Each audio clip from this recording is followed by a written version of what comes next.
You're quite a unique firm, as I mentioned, not just as the world's largest active manager, but all of your analysts have skin in the game.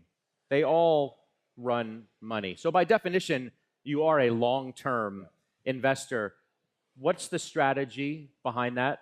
Well, I'll give it two ways. Analysts analyze, investors invest. And it sounds super simple, but the capital system where all the analysts are actually investors in their companies, it's fundamentally different. If you were to tell me, I think you should do something, I would say that's interesting. If you're telling me you are doing something, and here's why you should follow me, that's a very different thing. So I think skin in the game, when you invest in the companies you analyze, you understand the company deeply. You understand liquidity, portfolio construction, upside, downside capture. You think like a portfolio manager, you're not a stock rater. Buy, sell, hold. Buy, sell, hold, it's interesting. It's not an active verb like investing in that way. I mean, I think when I think of investing, I think, are you passionate around the companies you own? If sometimes an analyst would come in at my previous company and say, remember when I told you to do X? And I'm thinking, I sometimes forget the name of my own kids. Like, do I remember what you told me to do back when? If I look inside your portfolio and that's your highest conviction and I see it as your biggest holding, that's showing me something as opposed to telling me something. Interesting. Can you build an all-weather portfolio these days, and how challenging is that? Yeah, we had our town hall from Singapore. Capital Group has 9,500 associates around the world.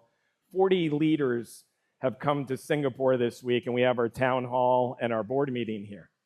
And at the town hall yesterday, I get asked the question about the same question effectively. And I reminded people of the story of the Investment Company of America. Capital Group started managing the Investment Company of America January 1st, 1934. And we produced a chart called the Mountain Chart, and it shows how the assets and performance have done over a period of time, and it shows all the things happening around the world during that near century. The Great Depression, the Cold War, the Cuban Missile Crisis, the energy shock of the 70s, dot-com bubble bursting, the Great Financial Crisis, COVID. Any time you could have had a very good reason to be nervous.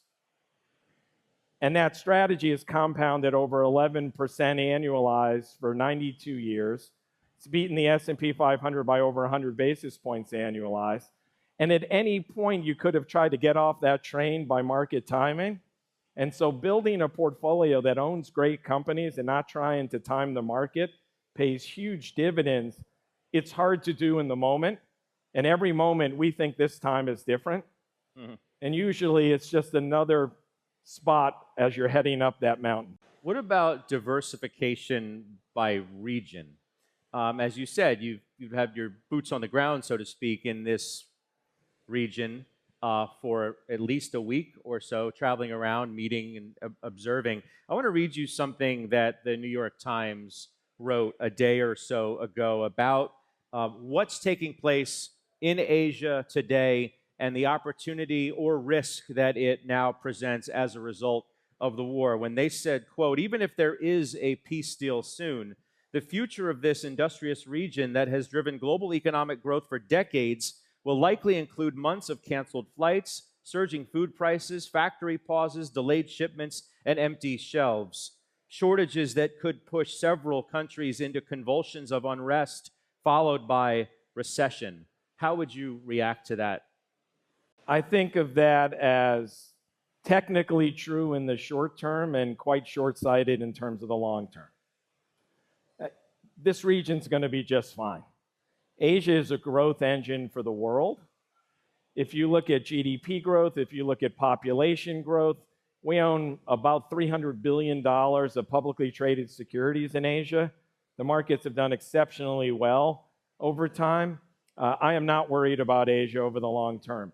Japan just emerged from 30 years of deflation. Corporate governance has never been stronger. Same in Korea, where they're really focused on price to book value and return on invested capital. people should not be worried about the long-term prospects of Asia. And in our business, the growth of professionally managed assets in wealth management is twice that for Asia, twice that of Europe and the US. So Asia has a lot going for it. Greater energy independence and stockpiling probably will be something that comes out of this period of time, but I'm not worried about long-term growth in Asia. I'd love to get your thoughts on Singapore specifically, because over dinner last evening, I thought there was an interesting point that was made, the way that some companies can't invest in the United States by virtue of political blowback. Some countries can't invest in China. Some companies can't by virtue of blowback. And Singapore has become, in essence, at the third place because it offers a degree of neutrality that is attractive in what is an increasingly more polarized world. Do you agree with that? Singapore is a 60-year incredible success story. I actually lived here. Scott and I were talking before we came up. I lived in Singapore in 1996 and 1997. It was a success story then. 30 years later, it's only gotten better. So is it a place of stability, a financial hub for Asia, a place for growth, population growth, GDP growth? Companies can thrive, entrepreneurship, fintech. Everything you said about Singapore is true and more.